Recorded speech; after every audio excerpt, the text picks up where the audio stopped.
Hello,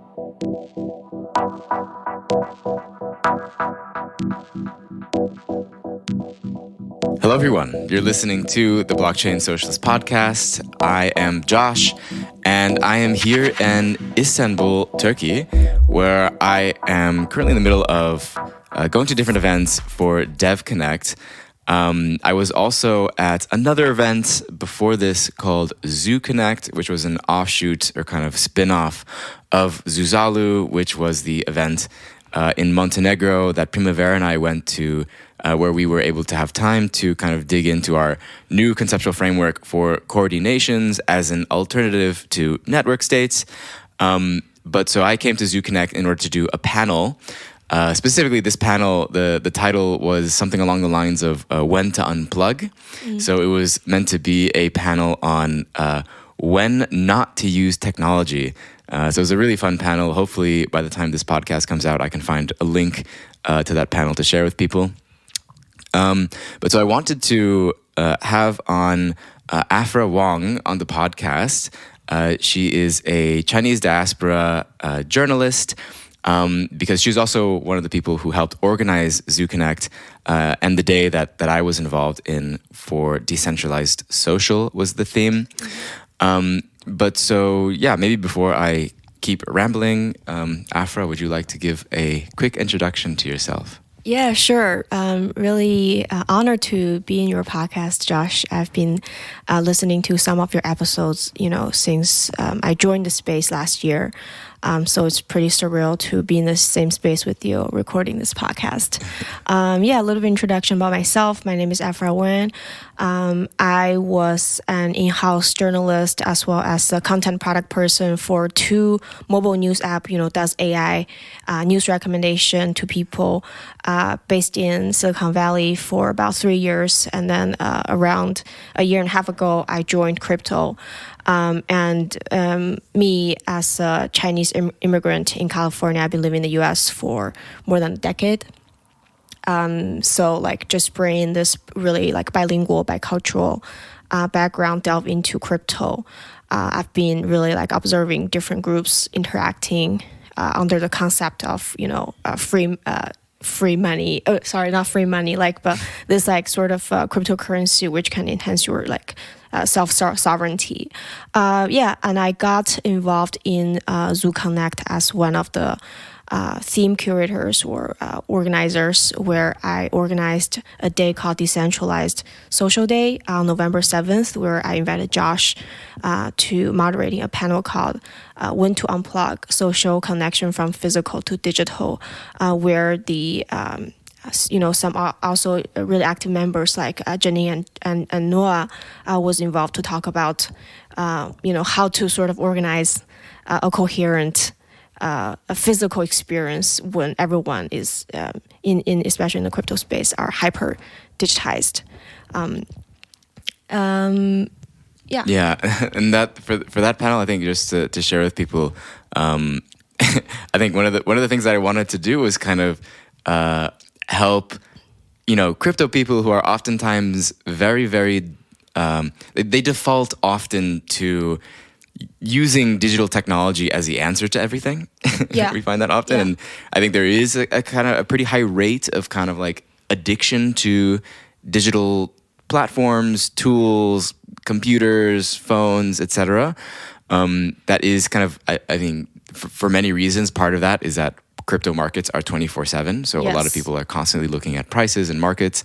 And then there's also a bit of a crypto Twitter, or these certain platforms are important for different narratives within the crypto space, and trying to react to certain things at a certain point.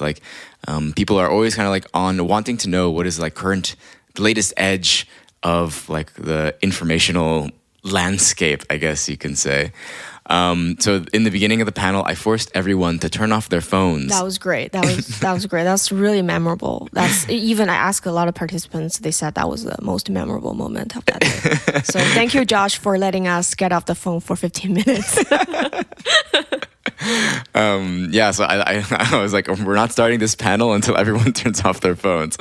I just felt that if we were going to discuss, critically when we're supposed to use technology and not, when we wanted to enhance our social relationships, and when is it a bad idea to use technology to try to enhance our relationships. We need to, like, people cannot be looking at their phones at the same time, or else the entire message is completely lost. Yeah, true. I find the crypto community is the most formal community that I've ever seen. Like, I've been living my entire life digitally, to be honest. Had my first personal computer very early on. My dad, got one for the family. But yeah, I mean, just like delving into crypto, I was absolutely overwhelmed by the amount of information. Not just, the market, the 24/7 market, but also the trends, the cool things, right? What are the latest memes? The latest memes will make you funnier, cooler, and in a sense, like more lovable by the community, and in a sense, more information you can learn about different communities, right? And community means people means projects, and projects means things can give you a lot of either profits or some upsides. Yeah, but like that panel, when I was writing about the introduction, I remember there's a line I wrote where is, previously when we're talking about going online, it means escape from reality.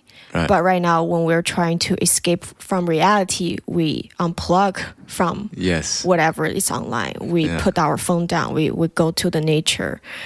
We tell people, be like, I'm gonna away from keyboard for this next couple hours.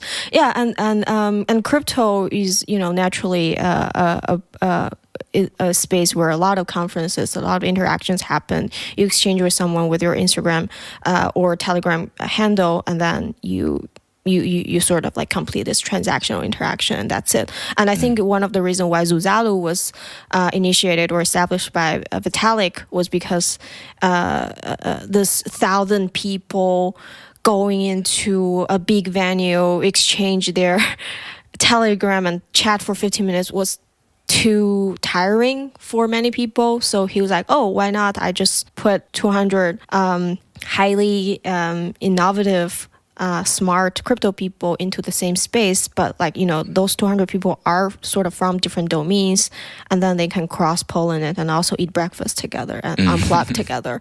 So I think that's initially what Zuzalu comes around. Yeah. I think it's like if you get, because the community is so globalized, like, and most people don't live next to their crypto friends oftentimes, I see, because so many people are digital nomads or whatever else. They don't have the opportunity to kind of like sit down and be face to face if they're doing work or something like that. If they want to do work, they have to be on the computer. That's sort of like a default. So getting people together is one way to kind of like reduce perhaps the dependence on digital technology for communication.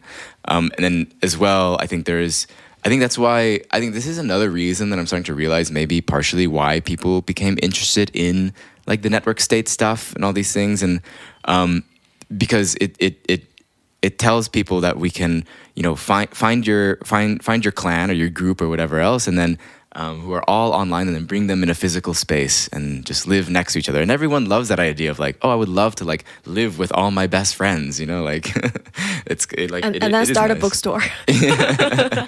Yeah. Ultimate dream. Yeah. So that's why I think we touched on network state stuff in the panel as well. One of the things that I wanted to bring you on for, though, to talk, because we talked a lot during ZuConnect, was about your kind of perspective or experience from the Chinese point of view, because it's oftentimes, a lot of crypto is spoken about from a very Western point of view, from a very American or European point of view. Mm-hmm. So I thought it'd be good to have someone on who is able to share their own experience and thoughts on that. So maybe we can start off with what is it that you find perhaps that makes crypto interesting from a Chinese point of view? Yeah. In terms of Chinese point of view, I want to maybe make this perspective a little bit more nuanced, although I hate this word nuanced. But yeah, there's some complexity of my position. I started to live in the U.S. since 2012, 2012, and educated, worked, sort of trained in the U.S. So like naturally, I was in the space. I was seen as a sort of this cultural bridge between people who are solely, working in crypto in China or in Asia in general, and people who, are working in quote unquote the Western, crypto space. A lot of people see me as a bridge, see me as a connector, and I do have been like observing how both communities thrive, evolve, and clash in a sense. So China has a long history with cryptography, as well as cryptocurrency.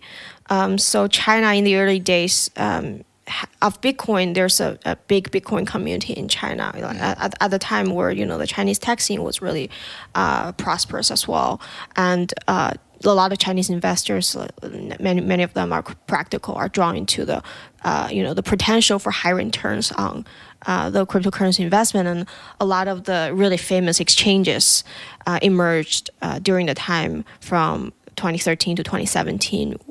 The big ones like OKX, and Huobi were all the really known ones. Right. And you also have Binance as well, which is Binance as well, by Zhao Changpeng, CZ, who from like many Chinese entrepreneurs' perspective, CZ, although educated in Canada, is indeed very Chinese, a very Chinese person using WeChat, right? Writing articles in China, speak absolutely fluent Mandarin, and like he's like no difference than the person who grew up and does everything in China. So yeah, CZ, another example, Justin Sun, of course, super famous hustler and thank God, meme generator for Ethereum. And then since 2017, you see this a big crackdown in the sense that the Chinese government doesn't see itself to regulate cryptocurrency. And then in 2021, there's another wave of crackdown where Chinese government banned crypto mining in China. So I was in China at the time. It was also during COVID. So it's like a layer of surrealism, add another layer of surrealism where you see like the mining machines in Xinjiang province, in many provinces in China, were being removed. The cables, the electric cables were cut down. Like you just see like thousands of abandoned crypto mining machine piled on the abandoned playground, and then like photographers went there, took photographs, and still like a lot of great materials for journalism exist somewhere in the internet. Yeah. I think a lot of people have seen that like video of the giants. I don't even know what the thing is called, but like that just like flattens all of this huge pile of ASICs machines. Yeah, I remember that. It was used a lot for. I mean, a lot of used propagandistically by for the crypto people. For Bitcoiners especially. Exactly. So in a sense, China incubated cryptocurrency, and still like the most of the mining machines were produced in China.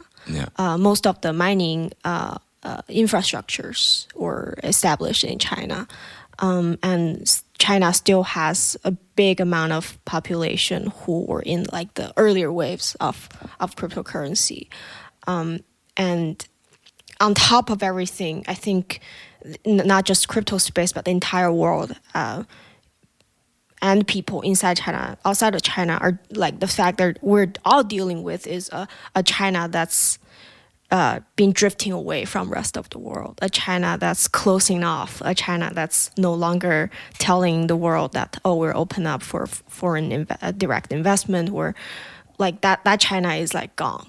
The Olympic China, the cool China is gone. The China who says, I'm going to open my door to welcome the foreign visitors to come to my living room and I'm going to serve them teas. Like that China is already gone.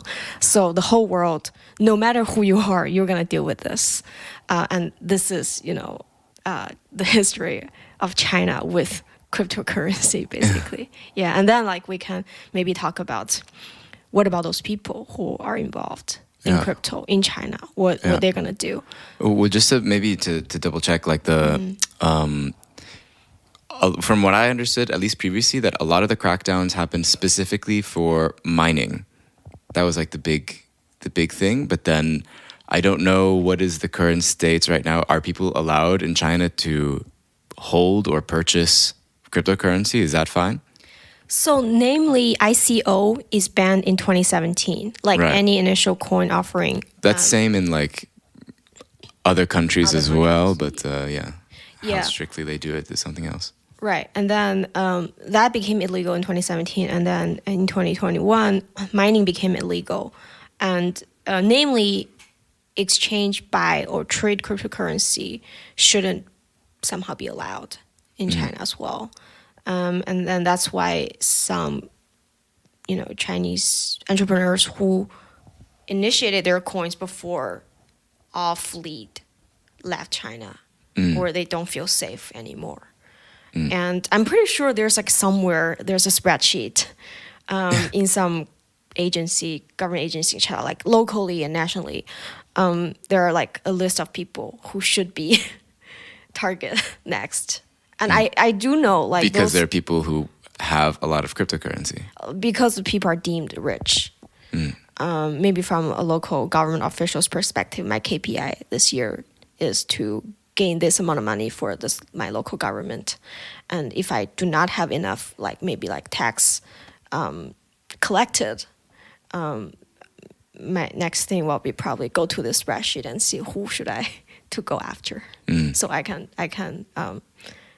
complete my KPI that year. So yeah, I mean, I'm pretty sure like just knowing like how Chinese government at different levels operates, there must be a spreadsheet somewhere has like lists of crypto rich, in locals. China. Yeah. But so then I imagine still people. Is it that like Huobi or these exchanges are blocked? They all, namely left China. So they're like now either like they're headquartered outside of China. Yeah, they're headquartered outside of China. But can the mainland Chinese person living in mainland China access the website to buy Ethereum or something? Yeah, so this is like a super, super great zone. Okay. Like, am I allowed to use Twitter or Google when I'm physically inside mainland China? No, I'm not allowed. It's because it's but banned everybody by... uses, but VPNs kind of... It's namely banned by the Chinese law as well as the Great Firewall. I'm definitely not allowed to check my someone's shit post on Twitter when I'm, eating, anything in Beijing, right? Namely not allowed. But can I do it? Yes, sure. Of course I can. I can just use VPN and trick the system saying I'm in Malaysia, and I can check out that shit post on Twitter, right? So samely, like when you want to purchase cryptocurrency in this exchange, are you allowed? Not really, but can you do it? Yes, of course. Right. Okay. Yeah. I went to China in 2012 actually, because my older brother lived there for a very long time, and I remember him showing me like how he checked his Facebook by using a VPN. Yeah. And then did all that. Yeah. I mean, things went on really fast. I remember when my dad got his Nokia 790 or Nokia 970, there's still pre-installed Facebook in that Nokia. That was like 2009. And then in 2012, Google was banned in China. And then, just things start to decline ever since. Yeah. Right. Yeah. I mean, I have a bit of a spicy take that like, I think from a Western point of view, that can look very authoritarian. But I think it ended up being, now China does have like its own tech industry. Whereas I think, and it has basically, it was a geopolitical move to essentially ban American and outsider, like these different tech companies, because then America or potential enemies would have like full access to the information of Chinese citizens, which could be quite dangerous. But it is like a tough situation then. If you are in between these two countries, you have to deal with basically a splintered internet.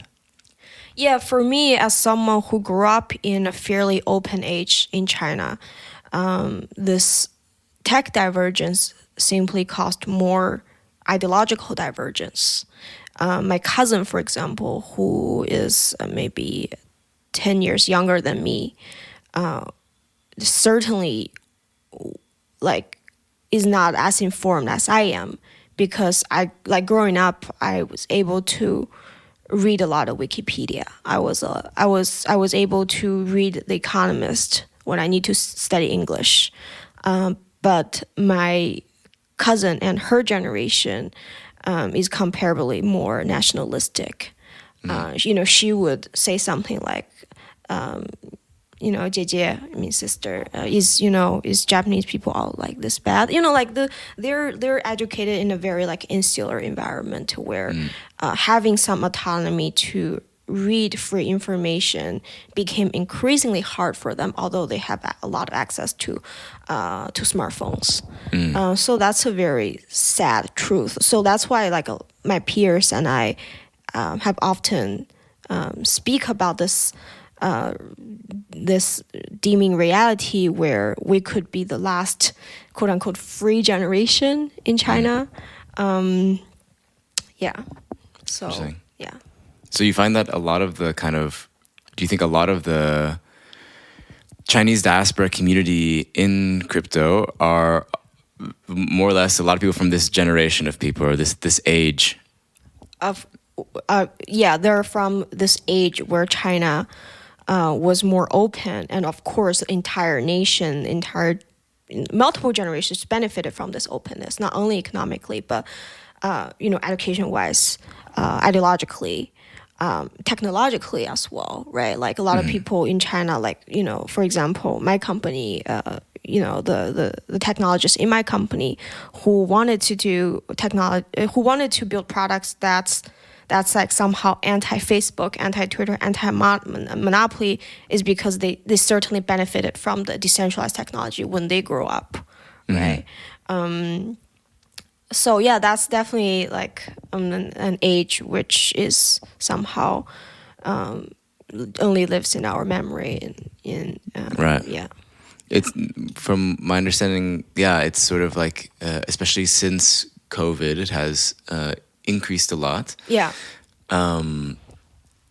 And it's perhaps, I mean, to me, it's a symbol of a couple of different things. One is, of course, this narrative of like, we're entering into a multipolar world where now, I guess China has less dependence on American capital and American tech, that I think now it can close off.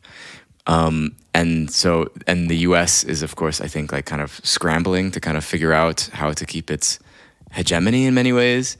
But it is, it's hard to be in the middle of this whole thing. Like, what do? You don't necessarily want to take a side in this, like, this type of world.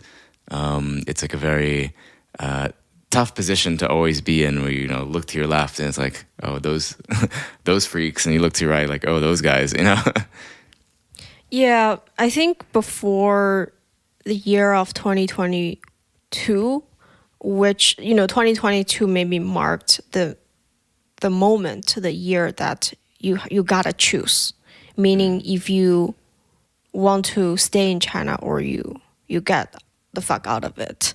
Right. Like 2022, like during the massive city lockdowns, where people see how the government treated its people by putting them into this massive sort of like internment camp style, hospitals or places where you can somehow get quarantined, and some other very extreme measures to keep people from getting sick. But ended up, the whole policy was executed extremely messy. Many people died from this, semi-detention. Many people died from lockdown. And when all the cities all of a sudden open up, a lot more people died from infection and from the shortage of medical assistance. So 2022 was definitely the year where a lot of people completely lost faith to China's future. From the capital's perspective, just give you one example of how capital lost faith in China's future is, if you know TikTok, right? Really strong, advertisement revenue generator. TikTok's mother company, ByteDance, I think their revenue scaled as nearly approached to Meta, meaning ByteDance and Meta are like pretty much making the same revenue last year. This year, 2023. But ByteDance only valued 1/4 of what Meta's valuation is. Where is that, three-fourths coming from? Lose to. Right. It's because people completely lost faith to China due to this geopolitical uncertainty. And I've for a fact, I know many of my parents' friends, many of my friends left China just because they see a dimmer reality in the future China when after they see the government sort of implemented this extreme COVID lockdown or like whatever measures it was in China. Yeah, I remember I have family from China, and they were in the beginning like very, very supportive. I think compared from they were based in the U.S., seeing like the U.S.'s response basically being nothing. Yeah. And then watching China, them saying like, how is China able to do this and we're not able to do like basically anything? So they were very supportive at that time. And then towards the end, I think it became, they thought it was too much. I think it is interesting that like China, I don't know if you know much about like Nick Land or like these kind of like hyper capitalist people who actually they love China because they think it is like the place where capitalism will like reach its peak. Will go to its most extreme, especially like technologized capitalism. Yeah. But it is like a bit. I mean, when you see the kind of like, from what I understood, kind of like you have the phone app where if you were near someone else who potentially had COVID, then you'd be locked in you're required to stay in your apartment for 2 weeks or something like that. Which that can feel it feels very sci-fi, dystopian for sure. Yeah, absolutely. One other thing is people lost faith in China because previously the Chinese leadership, let's say, is a very meritocracy-based sort of selection. You do have a very black-boxed political operation by the party, but the party or the black box, at least like multiple people are in the black box making decisions, collectively. And now this is just a one-man party, which is pretty scary. Yeah. How so? Like how do you know that? How do you think that? Yeah, it's just the very obvious truth about dictatorship, which I don't want to expand too much. Okay. Because I'm scared. So when it comes to is there something when it comes to cryptocurrency? What is it exactly that you think attracts? From the Chinese perspective, what attracts people to it? From a very, like as far as I know, people are attracted to cryptocurrency for its like potential of investment return. That's like what draws like a lot of people into cryptocurrency in China. But for a fact, I know like a lot of idealistic people like developers or programmers definitely start to build meaningful projects around Ethereum when they learn about Ethereum operating as a decentralized world computer. Is Ethereum kind of like the largest? I think so. I think Ethereum ecosystem is the largest ecosystem, like no matter like anywhere, maybe in China as well, that attracts the most talented developers. But the thing is, we see this grand exodus of Chinese people leaving China and moving their capital and moving their physical body to Southeast Asia, such as Singapore, such as Chiang Mai, Thailand, Bangkok, and this is happening is the new crypto rich and the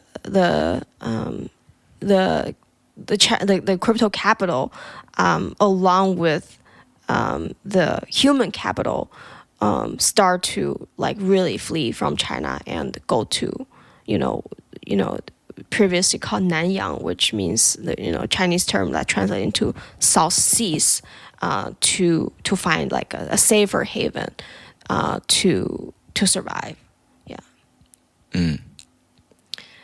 So like right now, if you really go to Southeast Asia, you go to Singapore, there are a lot of Chinese crypto investors in Singapore. That's why the biggest crypto conference, Token 2049, was held in Singapore. And for a fact, I know maybe more than half of the participants are people with more or less Chinese backgrounds, and then there are some native crypto community sort of initiated in Thailand.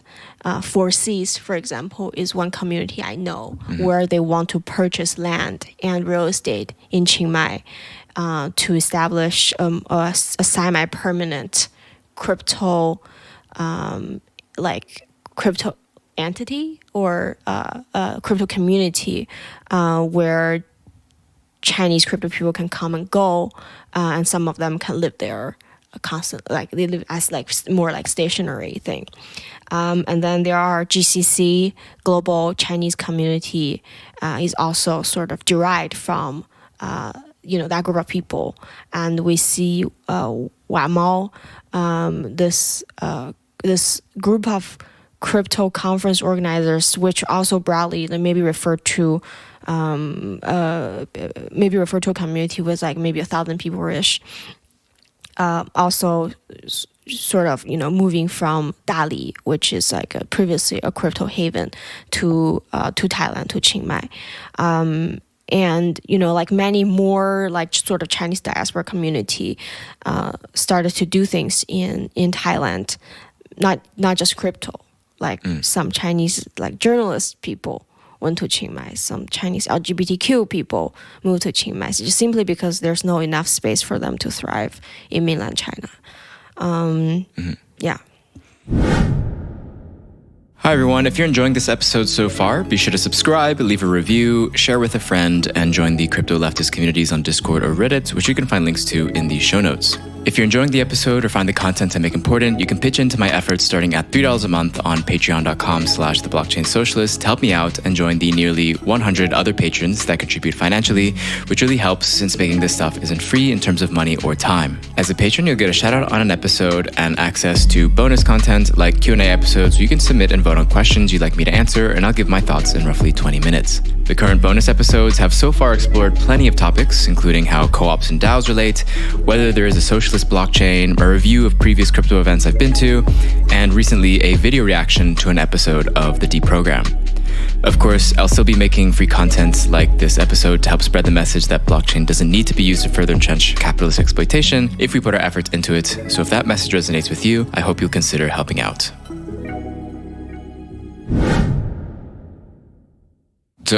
So then crypto, does it kind of just represent, for a lot of them, just kind of like their ability to, I think when you experience like wanting to leave a particular place, then you maybe have a slight trauma about like potentially needing to leave again, and having some way of being able to have the things that you have, or have the access to the, at least your capital, you're interested in crypto to be able to move it with you without needing to like have to deal with a new legal regime or things like that. Is that kind of what you think like a big part of the interest is coming from? In diaspora communities, at least? You mean can you rephrase the question again?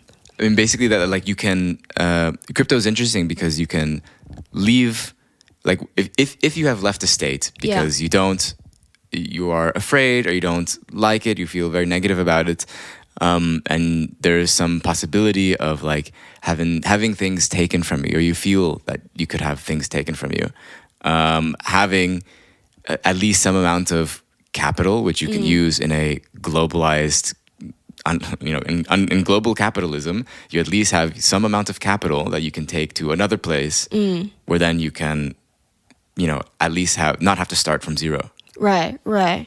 Yeah, certainly. Crypto can definitely enable this. In a sense, personal sovereignty and individual freedom, especially when you are in this regime where you're the space of freedom just getting more like narrow and narrow. And in terms of the Thailand case, there's a famous saying in China called 用脚投票, means use your feet to vote. And that happens through the entire Chinese history. Is people left China and, spread out somewhere else because they voted their fate with their feet, right?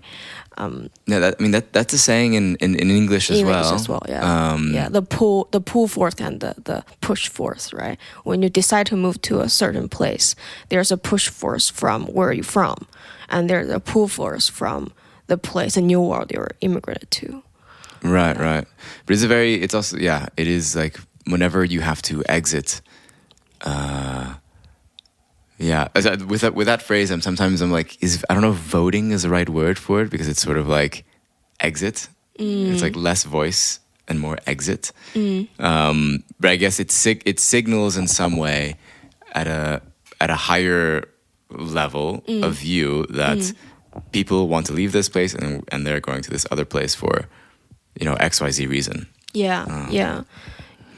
I think throughout the Chinese history, leaving China would always give people more agency in a sense. And just refer back to the history of Xiananyang going to South Seas, right? People going to places like Singapore, Thailand, and Malaysia, everywhere. It's a history not just started in the early 2020s. Sure. But this whole history of Chinese people moving to Southeast Asia happened like within the last 2 decades. Last 2 centuries. Yeah. Like in the 19th century. The whole reason that like Singapore didn't join Malaysia was because there are too many Chinese, and Malaysia didn't want Singapore. Exactly. There are you see like Chinese people, like migrants to variety of parts of the world throughout the entire. That's why there's this famous saying called 中国是一个过程. China is a process. China is not a fixed state. I was talking to my friend yesterday in a table during dinner time. I said, we're all carrying a piece of China, and we're that process of China. And when you're immigrating into a new world, it doesn't necessarily mean you cut off that tie with China, but you're still sort of using your front body to embrace the new world, but also on your back, your China is like still witnessing you, and you're just a continuous process of China. Like I am China, I'm a hard fork of China in a sense. So yeah, China is a process, and there are 18 million Chinese speaking people living many parts of the world, from places like Singapore, Malaysia, Hong Kong, Taiwan, who has been like physical places that been like embracing and welcoming Chinese immigrants the past many years. But places like California, where I live, and New York, where many of my friends live, have a lot of Chinese immigrants. So yeah, China is a process. indeed. And yeah, I can definitely see the process 24/7. Yeah, interesting. I mean, I resonate a lot with that. I think it's a very like I mean, whatever. I don't mean to be like stereotypical, but it's like it seems like a very like Eastern perspective about these things. Whereas I think in the West we have a lot of we have like the Platonic ideal is like very prevalent in the West, where there's like a still image of what is something, whether that be, I mean, America or Europe or whatever else, when really all these things are constantly changing and going through a process of evolution for like whatever like the modern time is. Yeah. No, I mean, I resonate with that because I mean, my family is also immigrants, so like, but I mean, when I think about the immigrant story, especially in America, a lot of it oftentimes includes like removing or detaching your connection to the previous place that you were. That you're no longer Mexican. You are American. Like, and I think there's like a tendency for people either who immigrate or who are children of immigrants to like hate that side of them, or to hate the place that they come from. They don't want to identify with it because of I don't know, either like racist associations with it in the country or things like that. But it is like a fact. It is true that like you're intrinsically, there is a connection between you and where you come from. Yeah, absolutely. And I think in the case of China, though, from at least the bit of history that I understand and that I've been shared with by a lot of people, is that China has a huge history of revolution. Yeah. Of like constant revolution and therefore a lot of these waves of people leaving China come from potentially like either the losing side of a revolution or whatever else, and so they had to leave to places around, which is, I mean, you can argue is the case for like many different nationalities of people, and diasporas are just like from internal conflict that then like spills over. Yeah. I think for me, like often I lived in Southern California for a long time, and just observing the Chinese community gives me a lot of like perspectives on the history of Chinese immigrants. You know, you entered Los Angeles Chinatown. That's the immigrants, moved to the U.S. in like the 19th century, early 20th century, and then you go to new cities like Rowland Heights. There are a lot of immigrants moved to those cities in like in the 1980s, right? When China opened up its economy and opened up to the Western world, and after the Cultural Revolution, people can get educated in the U.S. So like a batch of Chinese immigrants moved to the U.S. to get educated, and then and so forth, forged like some local communities in places like Rowland Heights in Arcadia and the San Gabriel Valley, and then. Fast forward, we're in the early 21st century, where China sort of completely opened up its economy, and there's like a new class of rich Chinese people who would buy properties, who would buy, luxury houses in Irvine and in Newport Beach, the adjacent area, and those are the people who are made themselves in China, but wanted to give their children a better future, a better education in the U.S. And of course, U.S. is like a favorable destination for immigration for many Chinese people. And then you see an entire new landscape of Irvine, places like Irvine, where the four-die, the second generation rich Chinese people would hang out, like in Irvine. So just. The hour drive in Southern California will give you like you will walk through the entire modern Chinese history. Like different generations. Different generations with different generations of capitals accumulated through different stage of China. Yeah. No, that's interesting. Yeah, it was interesting. When I went to university, there were a lot of very wealthy Chinese international students who came, and it was interesting hearing their perspective. A lot of them. Yeah, and then I can not necessarily just introduce you with what my co-host of that Decentralized Social Day, Guo, what he was doing is he co-founded this writing platform called matterstoown. Matterstoown is this IPFS based Chinese language writing platform, serves the Chinese population who are no longer in China but still need a place to exchange ideas, to write, to sort of read content, simply because WeChat is really, really censored.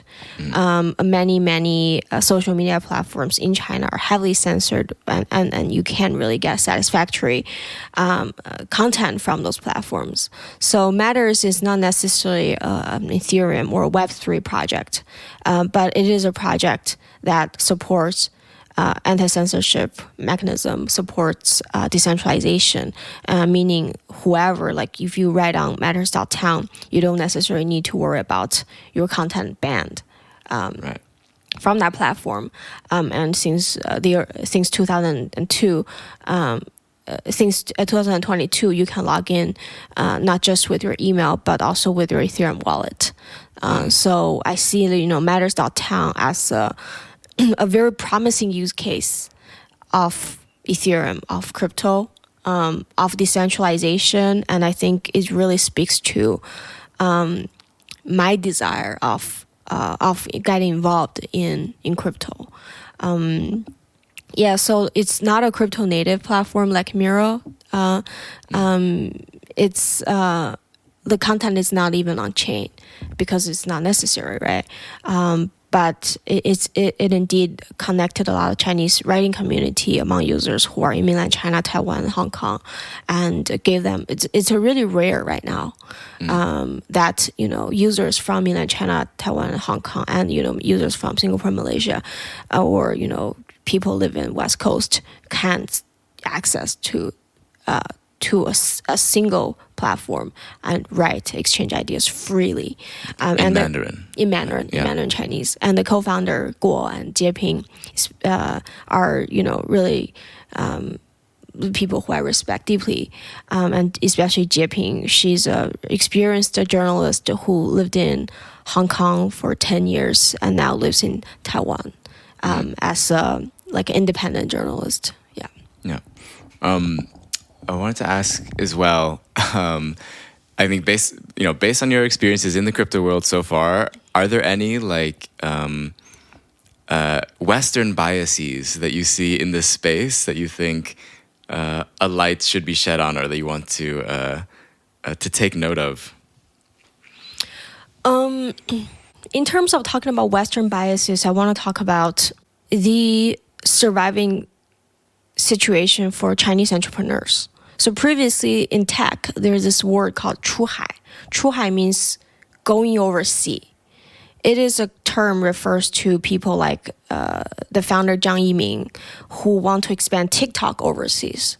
This previously was just a feel-good strategy or good to have kind of strategy for many Chinese tech people. But now, especially not just Chinese tech, but Chinese crypto tech, Tru High became a necessity.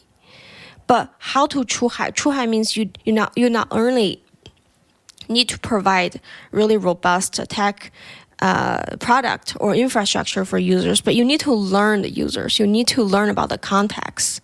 So I see many Chinese tech builders, not only in Ethereum, but Chinese tech builders in general, felt this tremendous frustration because they simply cannot contextualize the Western users' needs.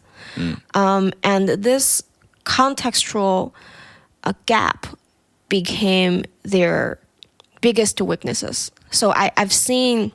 But do you think that's the same vice versa as well? That's not necessarily a very balanced vice versa. There's no space space, there's no Chinese users, let's say, in crypto. And there's only crypto users in the Western world, if that makes sense. So I've definitely seen like this one Ethereum builder who is frustrated because he says, oh, I'm doing something really similar to what ENS is doing. And my team can probably finish all the ENS coding within 2 weeks. But why my project is not as legitimate or as gaining as much traction like ENS does in the space is simply because we don't know how to align ourselves with Ethereum. And aligning ourselves with Ethereum means we need to contextualize ourselves with their ideology, their lingual, their culture, and whatever, the Ethereum mainstream is. And of course, aligning with Ethereum became an inner joke among many developers simply because aligning Ethereum became some sort of political correctness. But, this speaks to greater frustration to builders, like especially Chinese builders who, first of all, they're facing a big language barrier. Yeah. So in terms of Western biases, it's not necessarily bias, but it's like more like a Western ideology domination, which can be really translated to Chinese community. And this sort of domination is really unwelcoming to Chinese language speakers, which could pose a greater threat to the healthy development of Ethereum. Yeah. I mean, when I think of all of the biggest projects in the crypto world, I only think of really projects by either people who are, they're largely based in the West, so it's globalized, but people who are from Western countries, from Europe or from the US. Yeah. Like I'm not really aware of any or maybe I can if I think a little bit more, but I'm not aware of too many big Chinese crypto projects besides maybe these centralized exchanges. Right. So I'm pretty sure there are enough talents want to build things. There are enough tenacity and enthusiasm of smart enough developers want to build things. It just Tru High, like in the ideological sense, is challenging. Yeah. Yeah, and language is a big part of it. I think if you can't write to your audience as well, it's quite difficult. Yeah. I've definitely seen products with their description contains some grammar errors that would completely just throw people off, right? And that's really. I mean, I would if I read a website with with some sort of grammatical error, then I'm like it's a red flag, just because I'm crypto is also a dangerous world where if something is spelled wrong, and that's enough reason for me to think that maybe you're stealing my money. True. Yeah. Because if something happens and I can't reverse it, you're maybe in another country, or you can't even speak. If you can't speak my language necessarily, or I don't know if you can. Yeah, it's tough. It's a tough problem. It's a tough problem. Where just not only maybe ideology wise, or not just putting up a decent marketing material, but just ideology wise. I also see a very big challenge of really aligning Chinese developers into Ethereum. I would think that Chinese developers would also there might be certain practices, or they're using it for different things than maybe the Western developer is using it for, or the things that they are interested in building would be different. Very different. Yeah. And their motivations are also different as well, and to be tested, I would say. So in a sense, I often question myself, am I being washed to only trust certain narrative but not the others? But I don't know. But just statistically speaking, you're more likely to get into like fishing or traps in like the non-English environment. Right. But yeah, Josh, you should remove this part.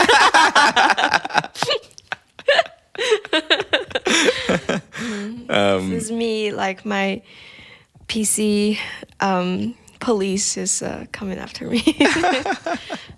No, but I mean, look, I think it's not surprising. I think the West has created this situation in the world where Yeah, true. you know, very people from other countries like I mean, I don't want my money stolen, but like I'm not going to like I don't know, spend all my time like I don't know, bad talking people in poorer countries trying to Yeah. make their money whenever like they're like a you know, they were colonized by the West anyways, where all their wealth was stolen. So like Yeah. they're just trying to steal some back. Yeah, totally, man. Just It's a fact. it's a fact. It's a fact. It's just I feel like it's really hard to talk about colonialism when we're talking about money and innovation. It's just it's like fundamentally related. Yeah. Like why a lot of Chinese entrepreneurs are not doing well in English crypto world. You know, one is because of the whatever the misfortunes happen in China. But like the root cause is really colonialism. Sure, yeah. Yeah, I the mean, root cause.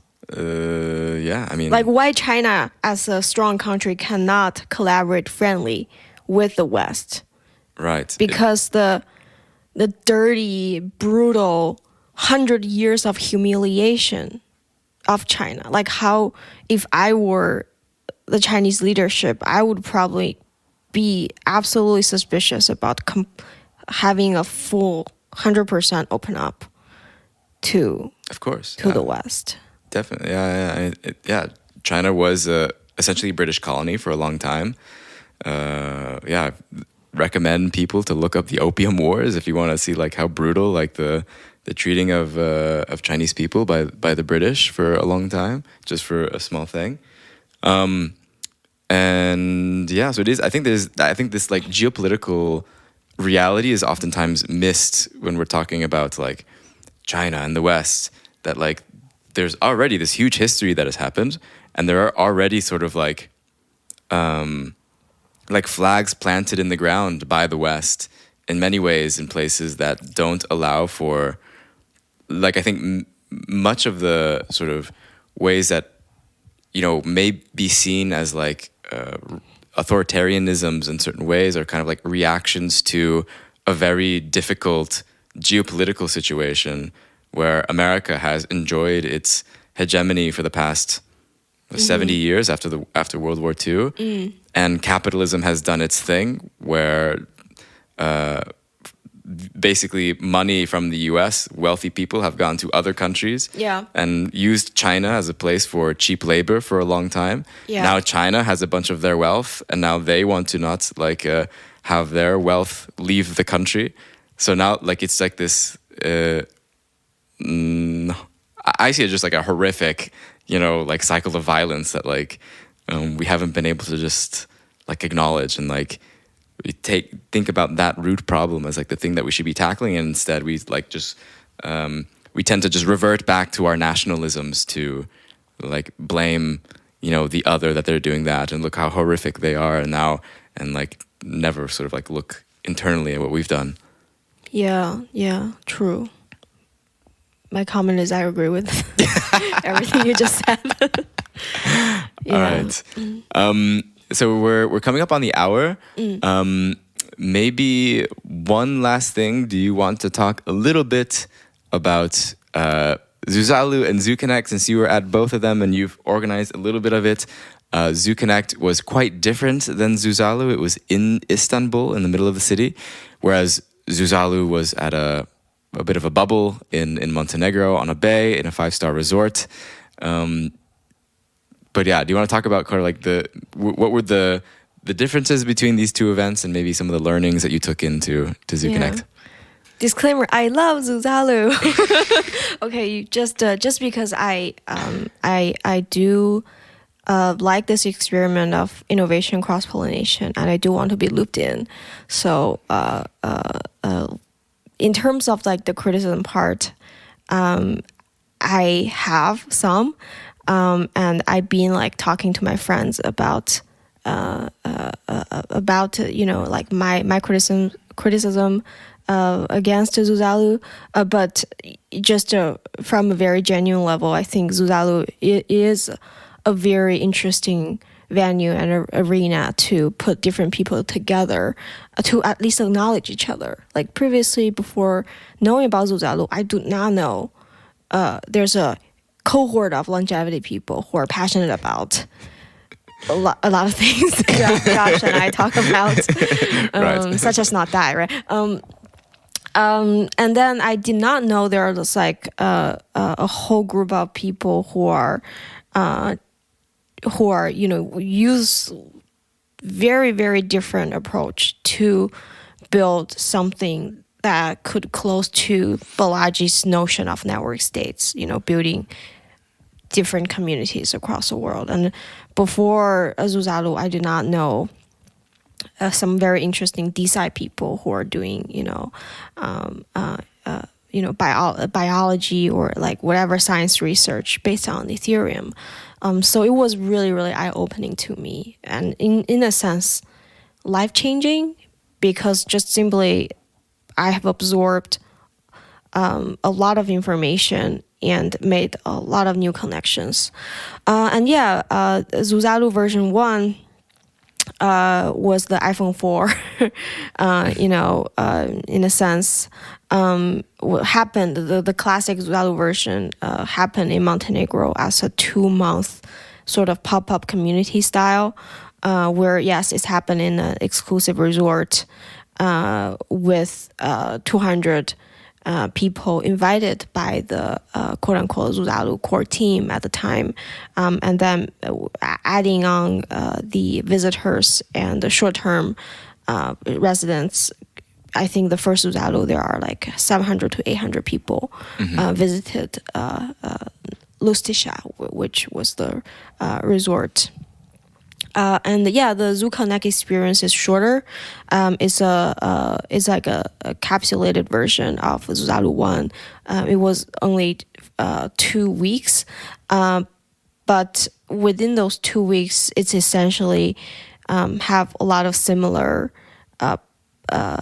component of the first Zuzalu, where people can eat breakfast together, people can co-work together, people can do co-plunge together, and people can just again like variety of people were being sort of converged into the same space, and there are different theme days. One day people would be talking about AI and art.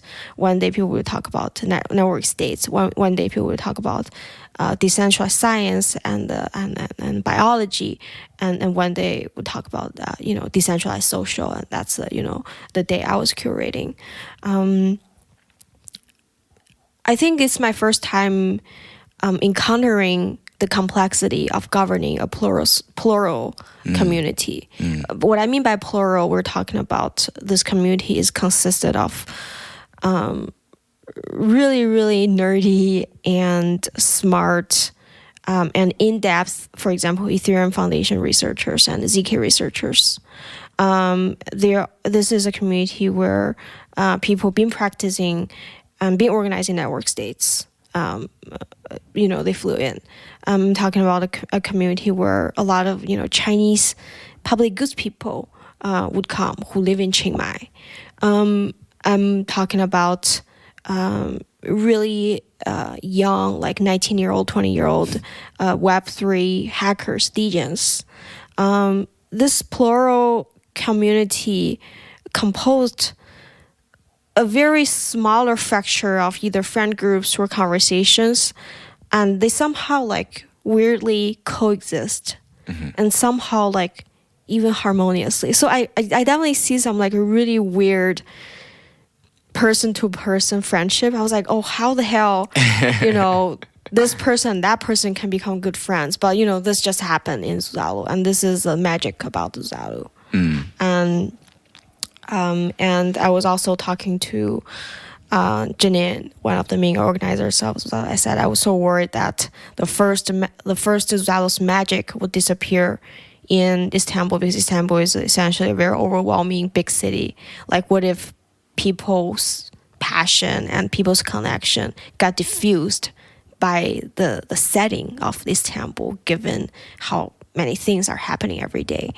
And later, the last day of ZuConnect, I told Janine, I said, I can put my worry away. I'm at ease right now because the magic didn't go anywhere. The magic was being carried by whoever, the people who are attending Zuzalu or ZuConnect. And I for myself, I indeed enjoyed being a contributor, being one of the organizers of ZuConnect. And I was also happy, like a lot of people, especially newer ones, new participants, see me as their like core experience of Zuzalu and see me as some embodiment of Zuzalu.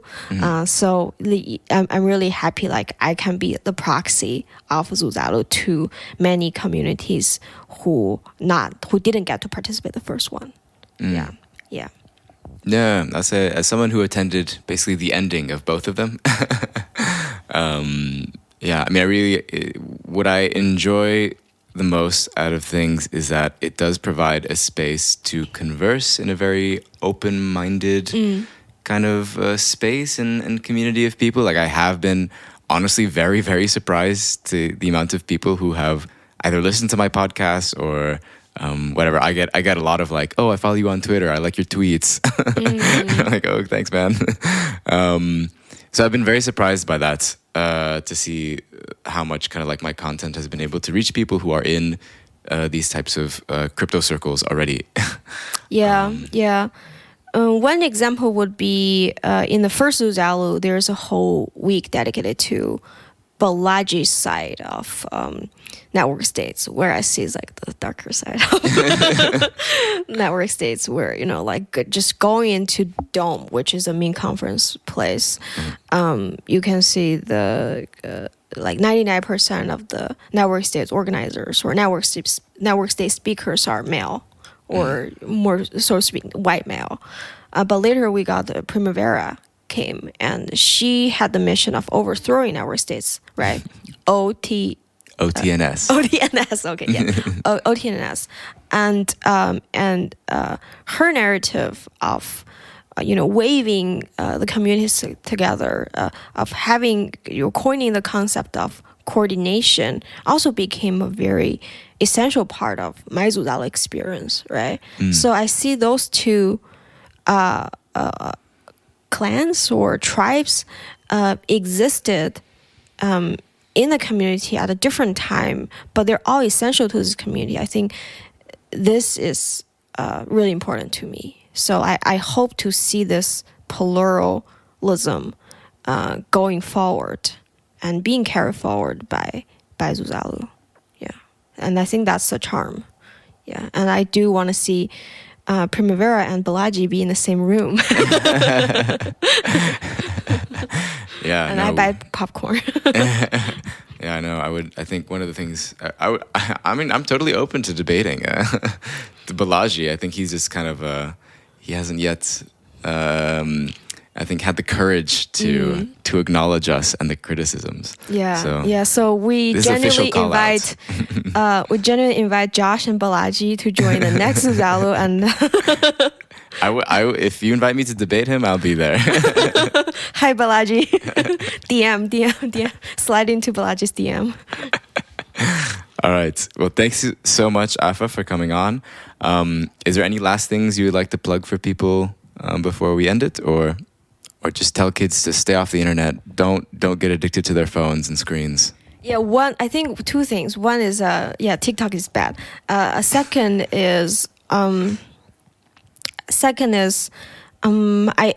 hope I can see myself as a reminder of a lot of people's mission in terms of joining crypto, or a lot of people's idealistic mission of joining crypto.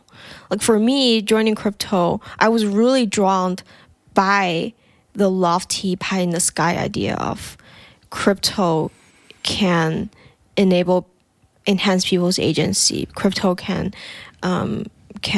help the information flow better with decentralized technology.